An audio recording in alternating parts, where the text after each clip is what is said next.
I'm Rob Licuria, senior editor at the Gold Derby here with Sana Amanat, who has brought us the world of Ms. Marvel. Sana, I watched your 2014 TED Talk, and it contemplates how comic book storytelling can break down societal constructs and stereotypes, and which affect self-image and worth through a positive lens. I've never really heard anyone talk about that world like that. So was it important that this be a guiding light for you in creating the world and characters of this TV adaptation of Miss Marvel? Oh, I mean, absolutely. And I think we realized the impact that this character would have, or rather the stage could have for this character. I mean, Marvel Studios is one of the biggest studios in the world, and the impact of that brand and the accessibility that Kamala would have just by the virtue of being on Disney Plus through Marvel Studios. So we understood the responsibility of that in the same way when we created the character, the responsibility of creating someone that was authentic and fun and relatable, but also just true to her cultural and religious background. That was incredibly important to us. And so making sure that we stuck true to that, and understanding that the characters in the Marvel universe are ideals for so many people, right? Like I grew up loving Spider-Man for a reason because of what Spider-Man represented. Like anyone could be a hero, anyone can do great things, even though you might be awkward or shy, you have a weird family situation. And I think it rings so much more true when you have someone who literally represents all of those things. People of color feel underrepresented, feel awkward, feel like they're not valuable. And at the same time, I think that's why it's even more important that they have heroes, not only that they can relate to, but that really look like them. And that was the idea. It was the idea behind ultimately the creation of Kamala, because I think it does capture the ideals of what the Marvel universe are all about. Yeah. Anyone can be a hero, and by the way, it doesn't matter what you look like. Yeah. And, inevitably, when you're talking to people about the show, that aspect of the show is obviously going to be an important part. We will talk a bit more about it before we move on. But in this day and age of a real concerted effort to strive for reflecting diversity of humanity on our screens, what does it mean to you personally and professionally that there will be countless fans of this show that finally feel seen? I think about that a lot, and I love that question because it really makes me very emotional. About professionally, personally, all the levels, it makes me really emotional because, sometimes I don't realize what we have done until we get to a moment where I don't know, I'm at somebody's birthday party, right? Like my niece's birthday party, or I'm at a convention and I have a mother or a young woman or someone come up to me and just say thank you, and say that they're so grateful that their child, their sister, they have someone that they can finally relate to, and that ultimately that they finally feel seen.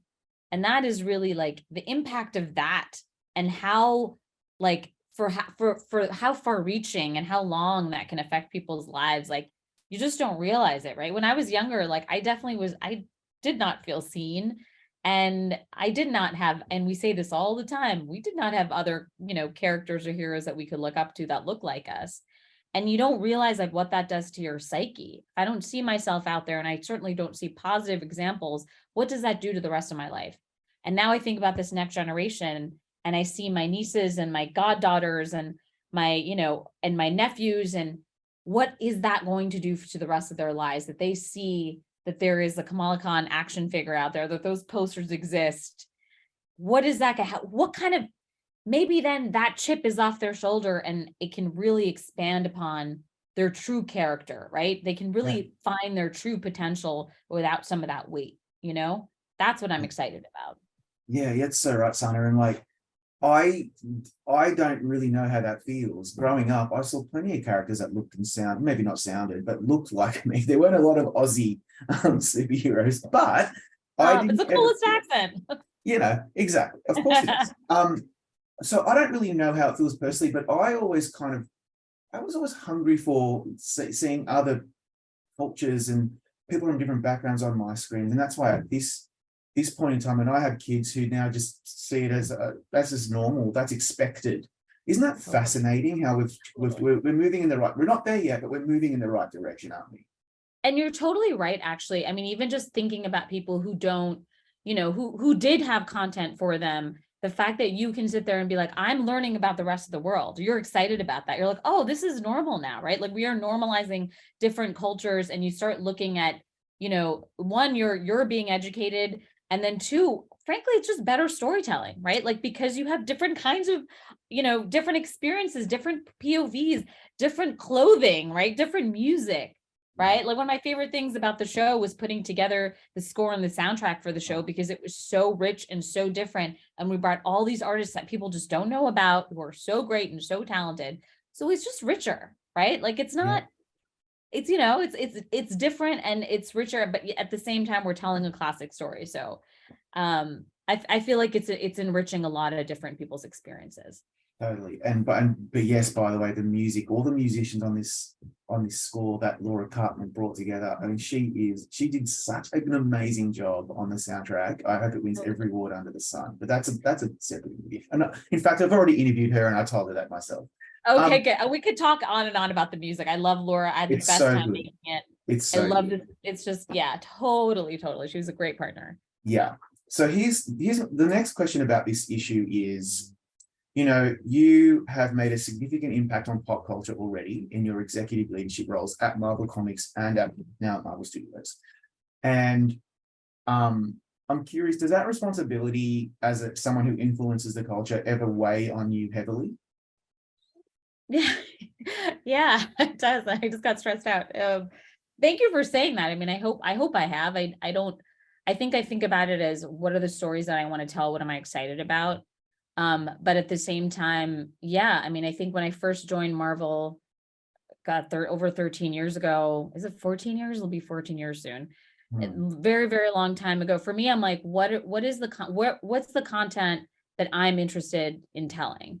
And I noticed also at the same time that there wasn't a place for someone like me, right? It wasn't the world. Marvel Universe 1 is not accessible for people who don't know much about Marvel. And 2, these are the stories that we're reading to our kids as bedtime stories, right? We grow up with these characters. They're effectively a part of, I've said this before, our American mythology are our comic books and our superheroes. So that they're the gods and goddesses of our American pop culture, of our Western pop culture, if you will. And so how can we be thoughtful about the kinds of stories that we're telling if they're going to be so embedded into our culture, into our entertainment history? So, I thought about that a lot, and my goal wasn't necessarily to go in and change the game and I'm going to start lecturing everyone. It was just bit by bit. I got to work on Miles Morales, which was an edifying experience about being able to create a character like that with a team who was very, very thoughtful about representation, and having Spider-Man who was Black and Latino. That was important. So it was bit by bit, seeing that there weren't that many women reading comics. Why not? Oh, it's because this world is not accessible. So how do we create more content? And so then working on Captain Marvel, which was she's one of the most powerful female superheroes in the Marvel universe. How do you make that much more accessible and relatable, and change the way that she looks so that she's not just a sex symbol anymore, right? Her living in her power. And it just kind of evolved. And I think, it just came from a place, it was very personal, but I had great partners and I had great allies who had the same exact intention, and we kept talking about it. So I think collaboration is key. I love that I appreciate that people think that, I had a big role in that. I did, but I think there was a lot of other people involved who supported those decisions. That includes writers and artists, and also, like Willow, and bosses, like Dan Buckley and Kevin Feige, and, lots of people who realized it was important and allowed me to continue to do that work. Yeah, absolutely. It does take a village. It's such a cliche, but it's absolutely true. I actually, what I really loved about this show is the South Asian cultural elements are a great springboard, and which it meant I was expecting color and a beautiful soundtrack and some really interesting characters, and that was all there. But that sets it apart from other series in the genre. But that would have made the show very one-dimensional. There's so much more to this series and this particular character isn't there. It's not just about a South Asian teenager, that'll do. What more did you want to imbue in this character and make sure that we were covering so that it was a multi-dimensional character? Yeah, I mean, I think it was important. Of course, the classic origin story was incredibly important to us because we wanted to make sure that, anyone could just jump in and have a good adventure. But I think, the great thing that the writers, Bisha and her team did about adapting this from the series was bringing it back to her identity and her cultural lineage. And one of my favorite episodes, and it was one of the hardest episodes for us to do, was episode 5. I love episode 2 because it's fun and quirky and it feels like a young little rom-com teen comedy. And then you go to episode 5, which takes us to partition. We go from Pakistan. Great. We've never done that before. No one in Western media has seen partition. 2, people just don't even know what it is. So to be able to go from there and to tell a really rich history, ultimately about, we're talking about origin stories. The ultimate origin story is about going back to the beginning. And the fact that this point in history did change so many people's lives. If India and Pakistan did not split up, what would that do to my family history? Would my parents have moved? Would we have been more successful in India? Would we have had a different trajectory? Instead, what happened is that people were displaced. They were sent across borders. People were killed. There was like sectarian violence. And it was all because people were not in control of their destiny. So that spiraling, I thought, was, started dictating a different kind of story for people who lost their identities, who started becoming confused about their identities. Where do they belong? What does home mean? All of those questions, I think, really started at partition. So going back to that source point as the beginning of Kamala's story, and the twist being that she was a part of her own origin story, just said so much about finding the truth of who you are, understanding that you can cultivate your own story, you can cultivate your own identity, right? And that you can be empowered in it, but also being connected to your roots and finding the power in that. That's the true source of our individual of our superpowers, right? So that really was what was important to us. And I think that's what we meant to do with telling a cultural story. Is about family, it was about loss, it was about trauma, but ultimately about you understanding that and still paving your own way, your own unique way. When episode 5 rolled around, I was really shocked in a good way. Like, are they really going down this road? We're going to see a dramatic presentation of what partition might have been like in the 1940s. And you're so right. When you look as a teenager, you're looking for your identity and you're trying to find yourself. And it sounds like a cliche, but it's true. And so much of that is your DNA, which is what came before you, your mother, your grandmother, which of course we see in this show. And then of course, home, which is your roots. Did you have much of a personal connection to what you were then seeing when the final product was done on the screen? Oh my God, of course. Oh yeah. I mean, and that's also why, we really, really tried to figure that episode out, but we realized ultimately it was about that. It was about this big event, but ultimately how it affected one family. And we all have partition stories. My family had partition stories. My father walked across from India to Pakistan, and he saw bloody trains, people being killed. He was so young. He was like 5 years old. And then they were poisoning the wells. And my parents always tell me that my mom was hidden by these Hindu neighbors because they were killing Muslims when they were in India because she went later. And so they all have very, very traumatic and sad stories. And so for us, like, we knew we couldn't encapsulate all the stories. It was too big of a historical lesson to tell. We knew that. So focusing in on one family and understanding this happened to them and they lost so much, and the ripple effects of that loss and what that did to just damaging different family dynamics. And that is why it was important to us on so many. Everyone who've watched it, who worked on our team, who, was South Asian, really felt that way. But it was a big burden to carry, and we wanted to make sure we got it right. And hopefully we did. Yeah, we've seen sectarian violence being portrayed or depicted in so many other contexts, but I think the colonial aspect we don't see enough of. And hopefully this show might invite other creators to take a chance, and hopefully studios might take Marvel's lessons and maybe do the same thing. Is that something that you're ever conscious of, that you're trying to break a little bit of ground, or does that not really occur to you when you're trying to create something artistic? No, of course. I mean, it's a little bit of both. If you think about it too much, then you're just going to get lost in the message versus the actual medium and the story, right? And I think it's both. We also knew that we were going to make something like this, and perhaps it's going to open up more possibilities. If people watch the show, it'll become normalized, as you say, and they'll be like, oh, I'm interested in hearing a little bit more. And maybe there will be, I mean, I think you can do an entire movie about the partition, that is set in, that'll be relatable to a modern audience. I would love to do that. I wish we had time to do that.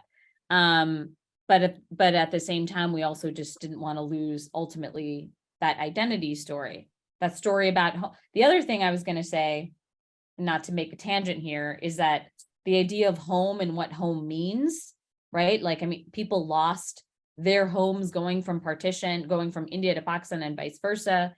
And I think in a lot of ways, like being, first generation in this country, you think about that too. You're like, is this my home? And what does that mean? And ultimately that's asking the same question of then, and who am I really? And where do I belong? Where do I belong? That's the question. And that's why I think even more so telling that partition story linked so much to a story about identity, because the idea of belonging, I think, is something that a lot of people can relate to. Because it's we all desperately want it on a primal level. And so that's why this show not only talks about obviously this cultural difference, but it's about immigrants. My parents are I'm a first generation as well, I get it. And then so that I keyed into that, but then it's the teenage stuff. And then it reminded me, no wonder this show was so colorful and joyous and beautiful to look at, because we're still talking about a teenage girl. And I sometimes forgot that because I was in my whole superhero mindset. So talk me through making sure that the show was still light enough to reflect that she's not like an old man, she's a teenage girl. Yeah. Oh, well, this is my favorite part about it. So Jenna Berger, who's the supervising producer, and I we love rom-coms, and all we were doing was playing rom-coms, and now we're forcing Iman to watch rom-coms because she needs to get educated. So we came in with that approach of just being like, we want to make sure it's a fun coming of age story. We want it to feel vibrant, and culturally it's going to look vibrant because of the clothing and the setting and the home, all of that stuff. But also we wanted it to feel like a story like that looked like the comics. The comics are really bright. Yeah. And there's some fun things happening in the background. It's very like it can be a little meta, and at the same time, like it's so Kamala. Everything's told through the lens of Kamala. And actually, that was the first challenge of making sure that the world looked exciting and felt like eye candy, and the animation was a really big part of that. Like seeing Kamala's POV through the animation, that opening animation, the text, like how she interprets the world and lives in this fantasy land was, I think, the way of us saying, this is who she is. Like, yes, she's South Asian, she's Muslim, but she's a girl who only sees kind of what things can be. And she's constantly living in her imagination. And that made her so much more bright and hopeful because she sees the possibility in things. She looks across the river, she sees the Avengers saving the world every day. She wants to be just like them. And so she sees a hopeful world. And having that animation and having that, like, it just, I don't know, it just brought Kamala's personality to life in a really fun way. And, just the crazy things that she'll wear, and the fact that she has a helmet that says Sloth Baby on it. Like, she's got her Sloth Baby YouTube channel. It just feels that's Kamala Khan. She's an artist. Yeah, it feels very relatable to me. And I'm so grateful for that, because I felt so immersed and I was really rooting for her. And then, and the South Asian stuff, of course, it's so important. But then I started forgetting about it. It just felt like it was meant to be, and I was more interested in her as a person. So on that note, Sana, thank you so much for creating the character, and thanks for your time today. That's so great. No, thank you. Thanks for doing this, and thanks for covering the show, and to your whole family for watching. We really appreciate it.